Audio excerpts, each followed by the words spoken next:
और विकसित बिहार बनाने के लिए हमको हर क्षेत्र में आगे बढ़ना होगा। आप सब लोग तो खाना पकाते होंगे गैस के चूल्हा से। पिछले चुनाव के पहले हर घर में हम लोगों ने गैस का चूल्हा पहुंचा दिया।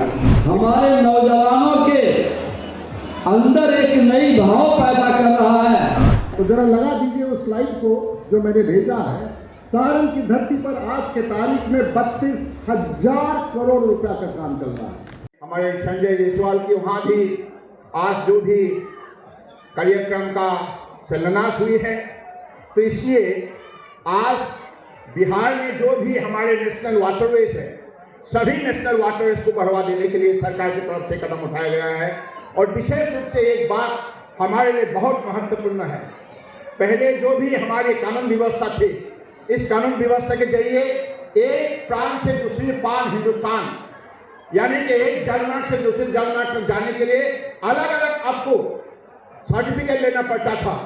अब इनलैंड वेसल एक्ट जब से पारित हुआ, तब से आप कालूघाट में जो भी सर्टिफिकेट लेंगे, इसी सर्टिफिकेट से आप असम भी जा सकता है, आप महानदी भी जा सकता है, देश के अंदर बसे हुए हर नेशनल जलमार्ग में आप जा सकता है और व्यापार कर सकता है। यह सुविधा उपलब्ध कराने का काम मोदी जी ने किया है। और साथ साथ में पहले हमारे देश के अंदर सिर्फ 5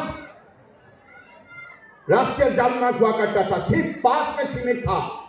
लेकिन मोदी जी ने अध्ययन करके, अनुसंधान करके आज 5 से उन्होंने 111 तक बढ़ाया, और जिसके वजह से देश का अलग अलग प्रदेश को बहुत लाभ हुआ है। और उनकी व्यापार, उनकी जो भी ट्रेड, कॉमर्स, इन चीजों को उसी प्रदेश में बढ़ावा देने के लिए भी सफलता हासिल की है। तो मुझे लगता है कुल मिला के ये जलमार्ग, मां गंगा हमें हमेशा एक पर्यावरण, बहुत शक्तिशाली पर्यावरण बनाने के सिलसिले में जो भी योगदान देते हैं, सदियों से देते आए हैं। और हमें जो सभ्यता संस्कृति के सिलसिले में जो हमेशा मूल्य देते आए हैं, इसी मां गंगा की दोनों पार में बसे हुए हमारे जनता को भी मां गंगा ने उनके अर्थव्यवस्था मजबूत बनाने के लिए ये जलमार्ग एक उपहार के हिसाब से हमें दी है। इसका सही हमें उपयोग करना होगा। इस गंगा को परिसार से हमको रखना भी होगा। साथ साथ में मां गंगा के जरिए जो शक्ति हम हासिल कर सकते हैं, वो शक्ति भी हासिल करना होगा।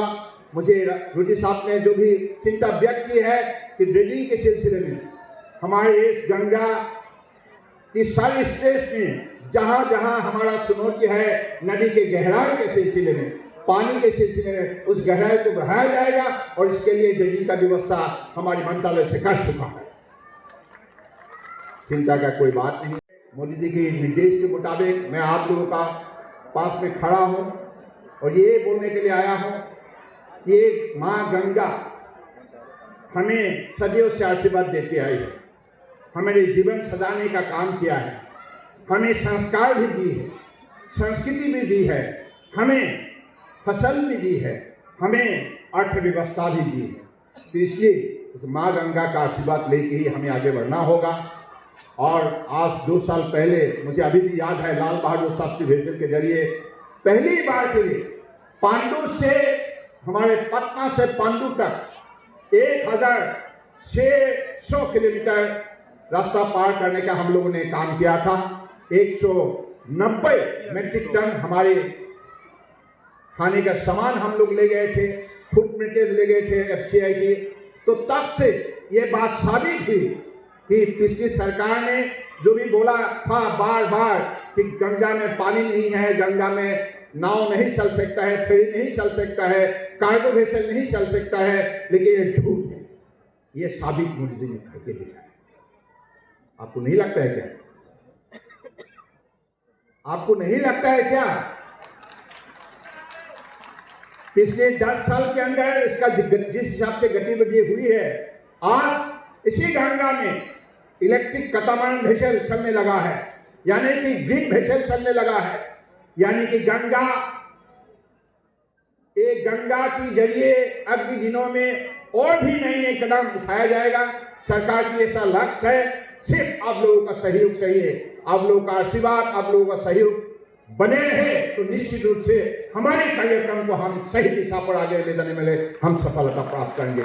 इसी शब्दों का कई संभावनाओं पर आगे काम करने के लिए सतत प्रयासरत है। नए वातावरण, नए माहौल में आज केंद्र में देश के प्रधानमंत्री नरेंद्र मोदी जी, जिनका सपना है कि बिना पूर्वांचल का और खास करके बिहार के बिना विकास का देश का विकास नहीं हो सकता है।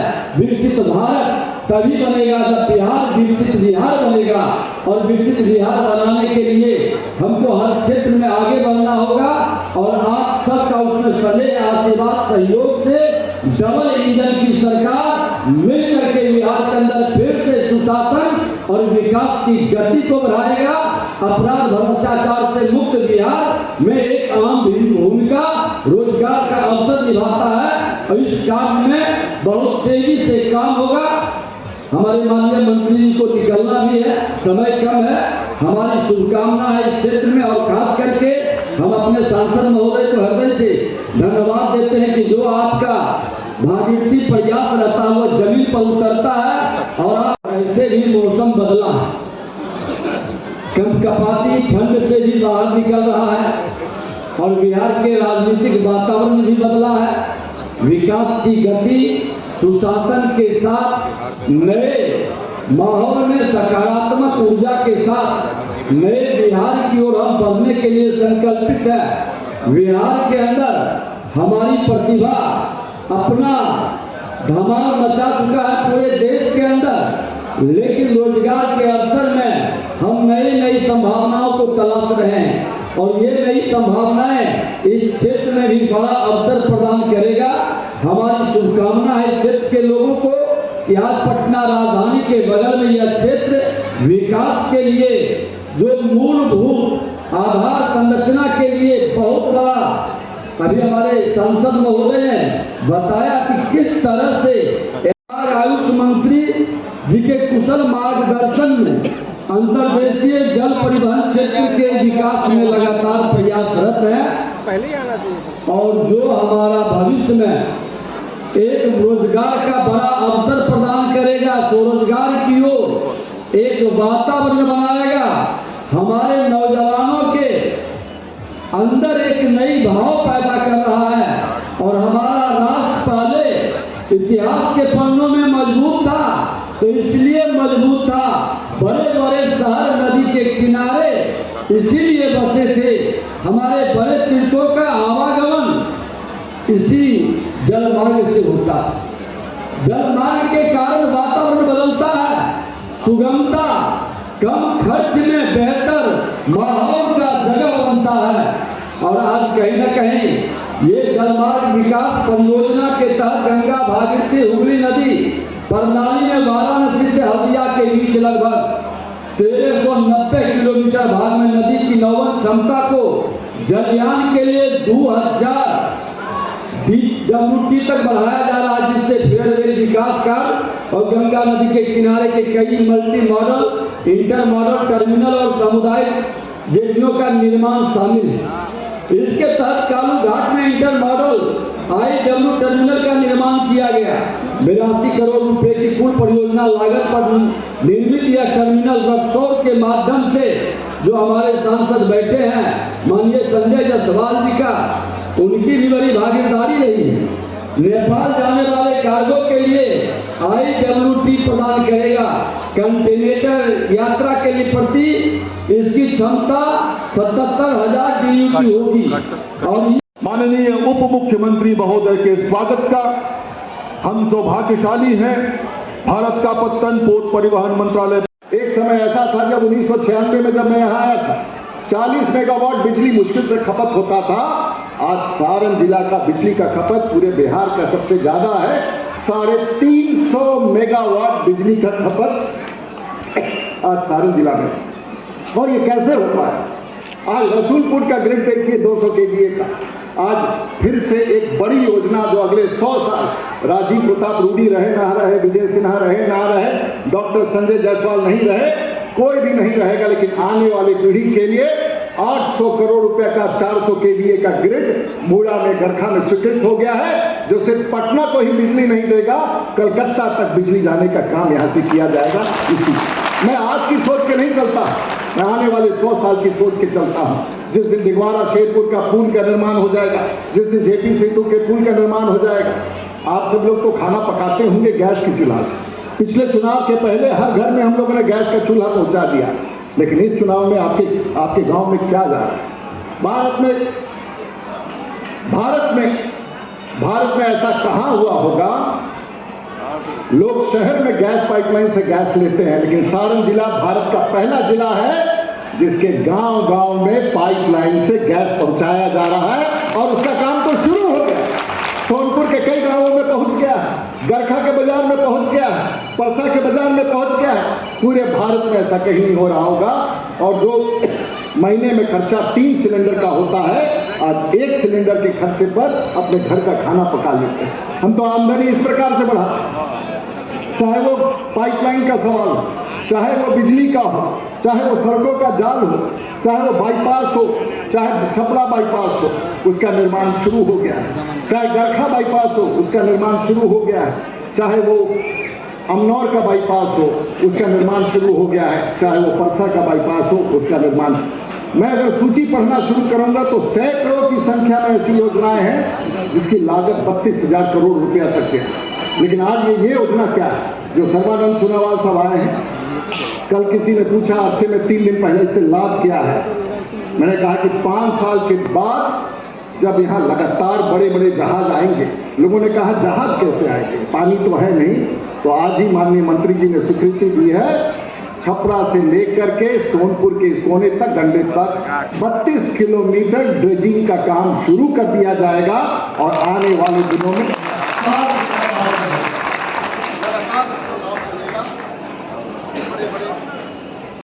कल्लू जी को आप भूल गए। कल्लू जी मंच पर बैठे हैं, जिनके नाम पर ये स्थान जाना जाता है, तो मैं आग्रह करूंगा कि यही बैठे थे, कल्लू जी बैठे हुए थे जिनके नाम पर ये घाट है, क्योंकि पुश्तैनी इसी स्थान पर उनका जन्म हुआ और इसी स्थान पर रहे। आप माननीय मंत्री जी के पीछे खड़े हैं, तो आपके असल वोटर रामानुज जी यही हैं, इनको आप भूल रहे थे, उनको हम लोग मंच पर खोज कर ले आए हैं। मित्रों, आज के इस कार्यक्रम में हम सब यहाँ उपस्थित हुए हैं और मेरा यहाँ आप लोगों के बीच में बहुत कुछ संबोधन करना मैं नहीं समझ सकता हूँ क्या है, लेकिन एक बात की तो खुशी है कि बिहार में हम लोगों की सरकार बन गई और माननीय प्रधानमंत्री जी का हमेशा बिहार की तरफ ध्यान केंद्रित रहता है, जैसा डॉक्टर संजय जायसवाल ने बताया है। लेकिन कोई अगर जानना चाहे कि बिहार को किस तरह से देश के प्रधानमंत्री सजा रहे हैं, तो उसका अगर जीता जागता नमूना है तो सारण संसदीय क्षेत्र अपने आप में नमूना है। अब आप पूछेंगे कैसे? कुछ लोगों ने कहा कि भाई हमारा रोजगार चला जाएगा, हमको लाभ नहीं मिलेगा, हमारे किसान गरीब हो जाएंगे। तो राजीव प्रताप रूडी अपने क्षेत्र में कोई ऐसी योजना नहीं लाता है जिससे उसका किसान गरीब हो जाए। हम करोड़पति बनाने का रास्ता ढूंढते हैं, गरीबपति बनाने का रास्ता नहीं ढूंढते।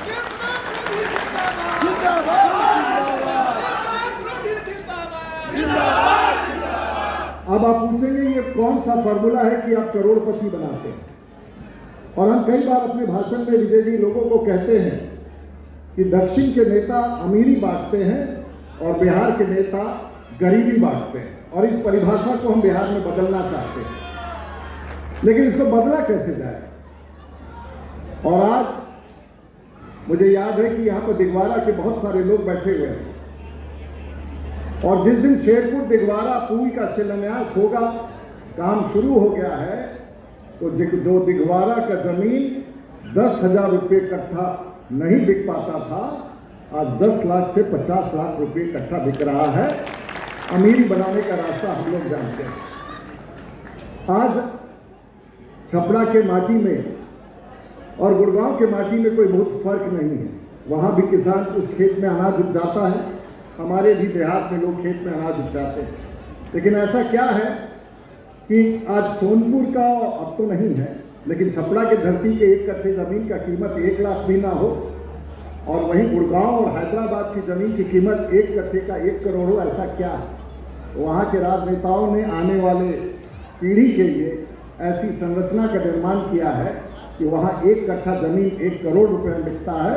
तो राजीव प्रताप रूडी ने सारण की धरती पर जो जमीन 1 लाख रुपए कट्ठा बनता था, बिकता था, आज करोड़ों रुपया में भी बिकने की कोशिश में लोग खरीदना चाहते हैं, नहीं खरीदते। आखिर ये हुआ कैसे?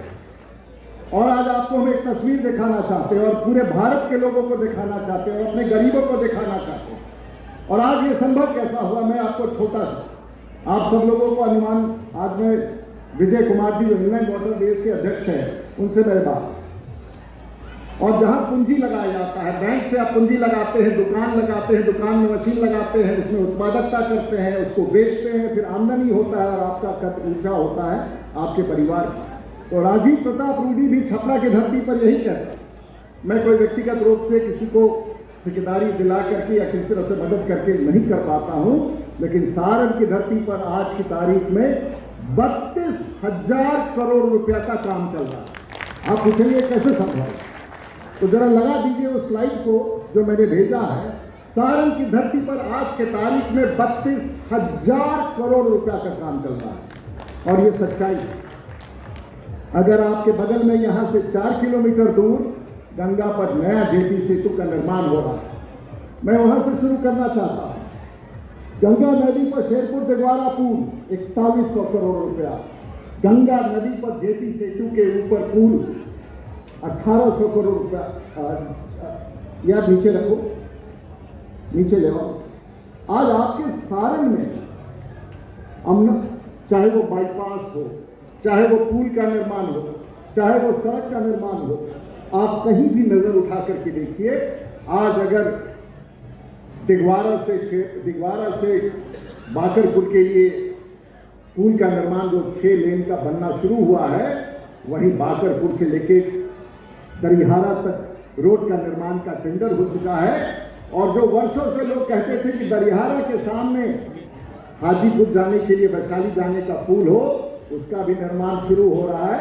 और गोपालगंज जाने के लिए 80 किलोमीटर सुपर एक्सप्रेसवे का निर्माण की स्वीकृति हो गई है, जिसमें 3,000 करोड़ रुपया खर्च है। आप सब देहात की ओर जाते हैं, छपरा शहर को एक रिंग रोड मिल गया है, छपरा बाईपास, और कहा रिविलगंज से लेकर के बिशुनपुरा तक, और छपरा को हम लोग रिंग रोड बना करके दे रहे हैं। जो हैदराबाद का रिंग रोड देख लीजिए, गुड़गांव का रिंग रोड देख लीजिए, यहां तक कि छोटे छोटे गरखा के बाजार में आधा रास्ता था। आज गरखा में अगर आप जमीन खरीदने जाएं, जो 10,000 20,000 रुपये कट्ठा जमीन बिकता था, आज 50 लाख रुपया 1 करोड़ रुपया जमीन को देने के लिए तैयार है। गांव गांव में हम लोग सड़क पहुंचा चुके हैं। यही दियारा के क्षेत्र में कोई कल्पना नहीं करता था। बहुत सारे गरीब लोग यहाँ बैठे हुए हैं। हम सब लोग इसको परिवर्तित करेंगे बहुत सारी योजनाओं के बारे में, लेकिन मेरे जीवन का एक सबसे बड़ा लक्ष्य है, और आज भी माननीय मंत्री जी को यहाँ आने में, माननीय मंत्री जी सुबह 7 बजे से कलकत्ता हवाई अड्डे पर पहुंचे। 8 बजे इनसे बात हुई। उस समय जब मैंने अपना आईपैड खोल के देखा, क्योंकि आप सबों को पता है कि पूरी दुनिया में हम अकेले एक ऐसे सांसद हैं जो बड़े विमानों के कप्तान हैं, और मोटे तौर से जब हमको पटना आना होता है तो आपके सोनपुर और बेला फैक्ट्री के ऊपर से हम अपना विमान लेके जाते हैं। बाकी नेता धरती से नापते हैं, हम तो आसमान से भी धरती को नापते रहते हैं। और आज उनका विमान विलंब हुआ, और मैं पिछले 6 साल से मैं इस प्रस्ताव को लेकर दर भटक रहा हूं। आप मुंबई का हवाई अड्डा देखते हैं, आप दिल्ली का हवाई अड्डा देखते हैं, आप चेन्नई का हवाई अड्डा देखते हैं, आप बेंगलोर का हवाई अड्डा देखते हैं, जहां हमारे बच्चे यहां से उड़ करके जाते हुए पढ़ते हैं। और पिछले 5 साल से मैं एक प्रस्ताव लेकर के अपने मित्रों के बीच में बैठा, और धरती का और भारत का दक्षिण एशिया का सबसे बड़ा हवाई अड्डा निर्माण करने का योजना सोनपुर और सारण की धरती पर तैयार करके हम लोग रखा हुआ है, जहां आने वाले मंत्रियों को और आने वाले लोगों को फॉग के कारण, कोहरा के कारण रुकना ना पड़े।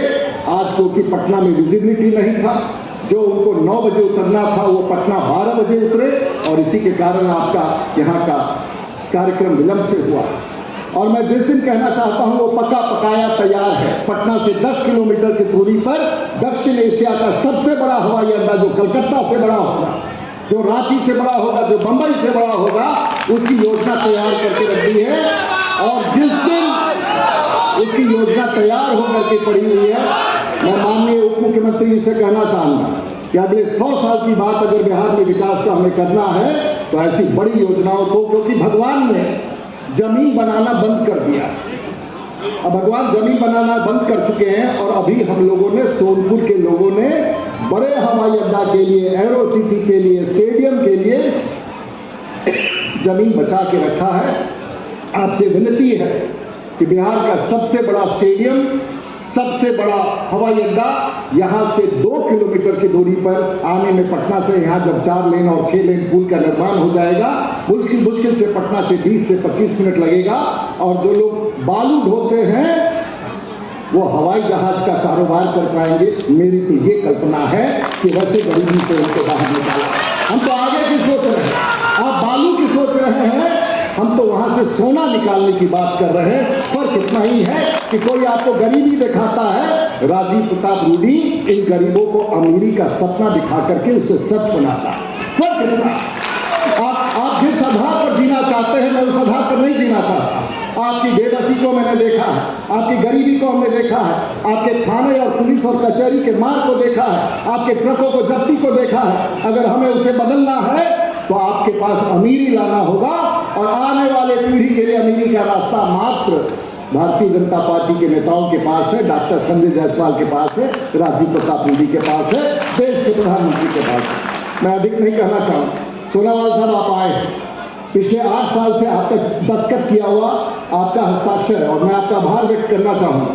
आप लोगों तो कहेंगे कि भाई पता चला है कि रेवा घाट का पुल तोड़ा जा रहा है। भाई पुल तो ठीक है, आप तोड़ क्यों रहे हैं? पुल तो रेवा घाट का ठीक है 722 पर।